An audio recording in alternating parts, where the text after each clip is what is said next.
आज शादियां टूटने के ऐसे कई बड़े कारण हैं जिन पर हो सकता है कि कोई बात ही नहीं की जाती हो। जी हाँ, आज कुछ ऐसे कारण हैं जो बढ़ रहे हैं जिसमें एक्स्ट्रा मैरिटल अफेयर और चीटिंग विद पार्टनर, ये एक ऐसे कारण हैं जो हाल ही में बढ़ते नज़र आ रहे हैं। और ये दोनों ऐसे कारण हैं जहाँ पर किसी शादी को बचाना मुश्किल होता है।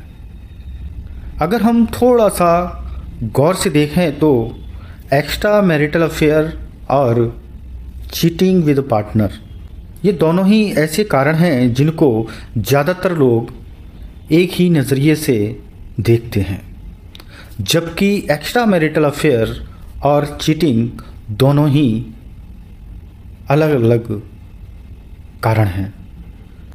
जैसा कि मैं बताता आया हूं कि ह्यूमन बीइंग को चलाने के लिए 4 तरह की ज़रूरतें शामिल हैं। ये ज़रूरतें इंसान के पैदा होते ही बन जाती हैं। ये 4 ज़रूरतें भावनात्मक, शारीरिक, सामाजिक और आर्थिक हो सकती हैं। और जब इन चारों में से कोई एक ज़रूरत पूरी नहीं होती तो हम इंसान दुखी, परेशान हो जाते हैं, या मैं कहूँ कि लोगों पर मनोवैज्ञानिक प्रभाव पड़ते हैं। इन चारों में से कोई भी एक ज़रूरत अगर पूरी नहीं होती तो मनोविज्ञान पर तो प्रभाव पड़ता ही है, और आप शादी जैसे रिश्ते में हैं तो वहाँ पर भी समस्याएं देखने को मिलती हैं, जिसमें सबसे बड़ा कारण जो आज हमारे सामने है वो है पति और पत्नी की शारीरिक ज़रूरतें। क्योंकि विवाह एक ऐसा संस्कार है जिसमें एक लड़का और लड़की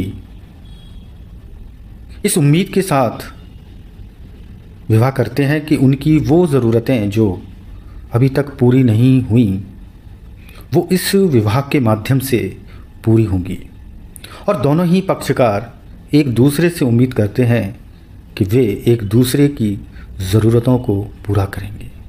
लेकिन दुर्भाग्य से लगातार कुछ ऐसा हो रहा है कि पति और पत्नी में से दोनों ही एक दूसरे की वे ज़रूरतें जो उनके रिश्ते और शादी को सुखद बना सकती हैं वो मौजूद ही नहीं हैं।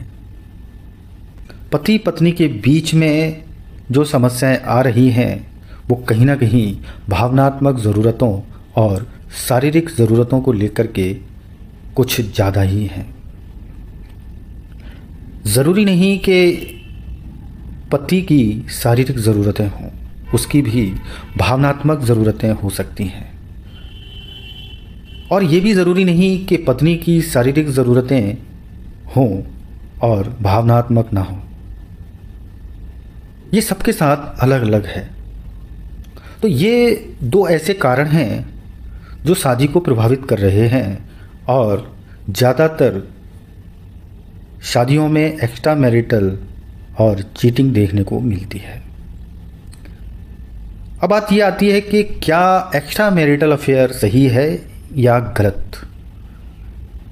चीटिंग विद पार्टनर, ये तो साफ साफ नज़र आता है कि हाँ, कि एक जीवन साथी दूसरे जीवन साथी को बेवकूफ़ बना रहा है, उसके साथ धोखा कर रहा है।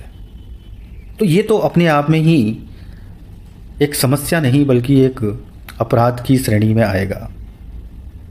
लेकिन जब बात एक्स्ट्रा मैरिटल की आती है तो यहाँ पर गौर करना ज़रूरी है कि जहाँ एक पत्नी या पति अपनी किसी ज़रूरत को लेकर के जिसे कि उसका जीवन साथी पूरी नहीं कर पा रहा है, तो वहाँ पर ज़्यादातर वह जीवन साथी किसी विवाहित पुरुष या स्त्री के साथ एक रिश्ता बनाता है, जिसे ज़्यादातर लोग एक्स्ट्रा मैरिटल अफेयर कहते हैं।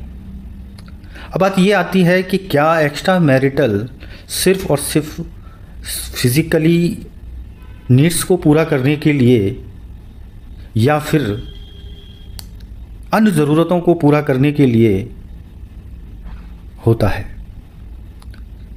ज़्यादातर लोग इंटीमेसी को फिज़िकल रिलेशनशिप से ही देखते हैं।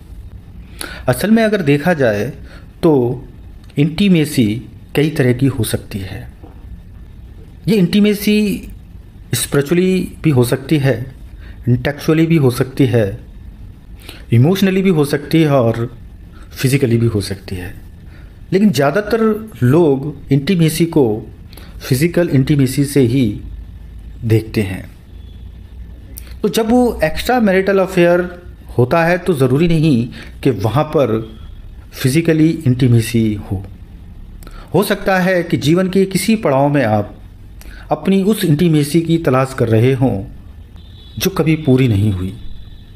तो इस नज़रिए से अगर हम एक्स्ट्रा मैरिटल अफेयर को देखें तो ये ऐसा कोई एक्ट नहीं है जो समस्या के रूप में देखा जाए। ये हर शादी में अलग अलग हो सकती हैं।